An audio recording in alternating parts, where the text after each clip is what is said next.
All right, let's talk about it. You look at the Scream franchise long enough and you realize that there's something almost unsettling in its simplicity. Ghostface is not a character. Ghostface is a philosophy that you can put on and take off. Michael Myers is a person. Jason is a person. Freddy, an individual dream demon. Chucky, a single doll. You they might become symbols over time, but they start as an entity. Ghostface, though, is different. Ghostface is closer to an idea than a monster, a role, a method, a template. And that's why Ghostface is so terrifying in a way that slashers usually aren't. Not because Ghostface is stronger or supernatural or unstoppable. Ghostface is terrifying because Ghostface is available. It could be anyone, it could be everyone, it could be you if you decided the story needs you to be. That's the philosophical core of Ghostface. Identity is a costume, violence is a performance, narrative is power. Now, let's talk about the mask itself. In most horror, the mask is either about concealment or fear. Hide the face, become the monster. But Ghostface's mask is doing something a bit more interesting than that. It doesn't just cover your identity, it replaces it. When you put on the Ghostface mask, you're not hiding who you are. You're announcing that you don't want to be a who at all. You want to be a what? A role, a force, a moving piece in a genre game. That's why Ghostface works even when the killers change. The identity that matters is not the name under the mask. The identity that matters is the mask itself and what it permits. Because masks do something psychologically potent. They create moral distance. When a person commits violence as themselves, they have to live in the meaning of it. They have to carry the act in their own face, in their own name, in their own human shame. But when a person commits violence through a mask, the act becomes something else. It becomes the mask did it. Or more accurately, I did it, but I did it as a version of myself that's not really me. That's not just anonymity, that's permission. The Ghostface costume is a permission slip to become the worst version of yourself while pretending you're just playing a part. And the franchise has always understood that the scariest part is not the knife, it's the ease with which someone can cross the line once they believe that they're no longer responsible in the normal human way. Now, let's take this one step deeper because Scream is not just about murder, it's about a story, right? Ghostface doesn't just go around killing random people. Ghostface directs people. Ghostface stages. Ghostface taunts. Ghostface tests. Ghostface narrates. Ghostface doesn't want a body count. Ghostface wants a plot. See, that's crucial. In Scream, murder is never purely utilitarian. It's rarely, I need money, or I'm escaping, or this is survival. It's usually some version of, I need reality to obey the story in my head. And that means Ghostface is the slasher villain as a twisted philosopher of meaning. Ghostface is asking the question, who gets to control the narrative? In normal life, we tell stories to make sense of our pain. We build narratives to organize chaos. We're always doing it every day. We're authors of our own identity. Ghostface is what happens when the normal human impulse becomes diseased. Ghostface turns the desire of meaning into the desire for control. Ghostface is someone who believes my suffering deserves an audience, my resentment deserves a script, my revenge deserves structure, and other people's lives are just raw material for my final draft. That's why Ghostface often feels like a monster, less like a monster, and more like an ideology of entitlement. And then there's the voice. Roger L. Jackson is a gem. The Ghostface voice is genius because it's not just creepy, it's theatrical, it's performative, it's playful in that way that feels almost adolescent. The voice does something the mask alone can't do. The mask makes you faceless, the voice makes you unreal. It turns the killer into a character. It turns the murder into a scene, and philosophically, that matters because the voice that invites the victim into the game is universal from movie to movie. See, in most slashers, the victim is prey. In Scream, the victim is often forced into the role of an audience member in their own horror movie. Ghostface calls you, Ghostface quizzes you, Ghostface mocks you, Ghostface frames your fear as entertainment. And in doing that, the franchise is making a brutal point. The violence isn't just physical, it's interpretive. Ghostface doesn't want to hurt you. Ghostface wants to define what your life and death mean. That's power. That's the killer as a critic. That's the killer as an author. That's Ghostface philosophy in a nutshell. If I can control the story, then I can control reality. Now, what's fascinating is that each Ghostface embodies a slightly different version of the philosophy, like variations of the same disease. Let's talk about the individual Ghostfaces, not as who wore it, but what they believed when they wore it, because every Ghostface is a thesis statement. Billy Loomis and Stu Macher, nihilism dressed as cool. The original Ghostface, Billy Loomis and Stu Macher, are the foundation. They're the primal form of the idea. What's their philosophy? On one level, it's revenge, but underneath, there seems to be something darker and a bit more honest.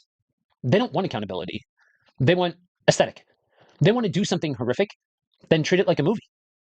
They're performing an identity. They're performing masculinity. They're performing power. And they do it with this very 90s form of detached cynicism. The vibe is nothing means anything. So why not? That's not deep philosophy in an academic sense, but it's a very real adolescent worldview. It's the posture of the teenager who wants to be untouchable. Billy especially embodies the idea of the mask as emotional outsourcing. He can't deal with his pain like a human being, so he turns it into a narrative where he's the protagonist in a revenge story. Stu, on the other side of the coin, the mask is social permission. Stu feels like someone who gets swept into the thrill of it, the energy of it, the sense that this is a thing they're doing. He's the friend who becomes complicit because complicity feels like belonging. The scary part of Billy and Stu isn't that they're masterminds, it's that they're normal enough.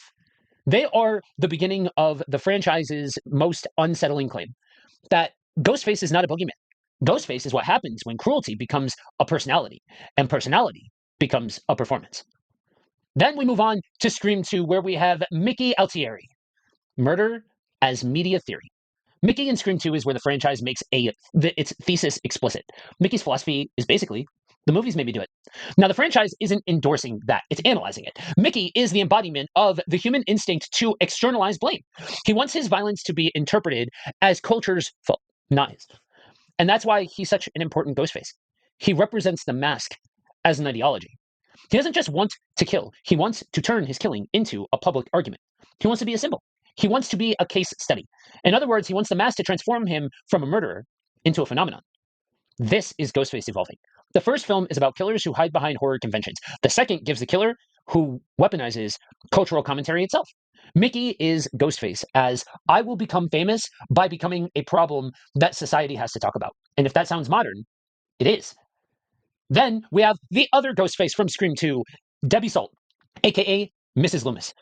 See, Mrs. Loomis is different. Her philosophy isn't movies made me do it. It isn't nothing matters. Her philosophy is good old-fashioned revenge. But not in a cartoonish sense, even though she chews the scenery in a major way. It's never presented as being cartoonish and lowbrow. It's revenge as essentially identity restoration. She's not just angry, she's humiliated. She's erased. Her son's dead, and in her mind, the world has turned him into a monster, and her into a footnote. So the mask becomes her way of writing a new version of the story where she isn't powerless. There's something almost classical about this one. It's Greek tragedy logic. You took from me, so I take from you. Blood answers to blood. Scream makes it uglier because the revenge isn't a clean moral calculus. It's just pain trying to give itself dignity by turning into purpose. That's a recurring Ghostface trait. Pain that refuses to be ordinary. Pain that demands to be epic. That very same idea goes into the next one with Roman Bridger. Ghostface as director, origin, and God complex. Roman in Scream 3 is the purest expression of Ghostface written as an author. Roman isn't just wearing the mask. Roman is trying to position himself as the source of the entire story. His philosophy is basically this franchise is about me. This narrative begins with me. I am the missing chapter. Roman is Ghostface as director in the literal sense, but also symbolically. He wants to control not just the events, but the origin. He wants to reach back into the past and claim authorship over what the story has always been. That's why Roman is such an important Ghostface conceptually, even if people debate the execution of Scream 3. Because Roman embodies the franchise's darkest idea. What if somebody doesn't just want to kill you, but wants to rewrite your entire life into their explanation? That's psychological violation on a much deeper level. To be killed is horrifying. To be turned into somebody else's narrative is almost existentially terrifying. Roman is Ghostface with a god complex. The belief that other people are characters, and he is the one who gets to decide what they signify. Now, with the fourth one, a whole bunch of time has passed, and you're dealing with the next generation, okay? That's where we find Jill Roberts, Ghostface as an influencer. Jill is one of the most philosophically sharp Ghostfaces because she takes the franchise's media commentary and modernizes it. Her philosophy is fame without achievement, recognition without substance, identity as branding. See, Scream 4 was ahead of its time, and right in that period where people were now starting to see curated glimpses into each other's lives by way of social media. And Jill is an albeit deranged and unhinged product of that culture. Jill is Ghostface as I don't want to be good, I want to be seen.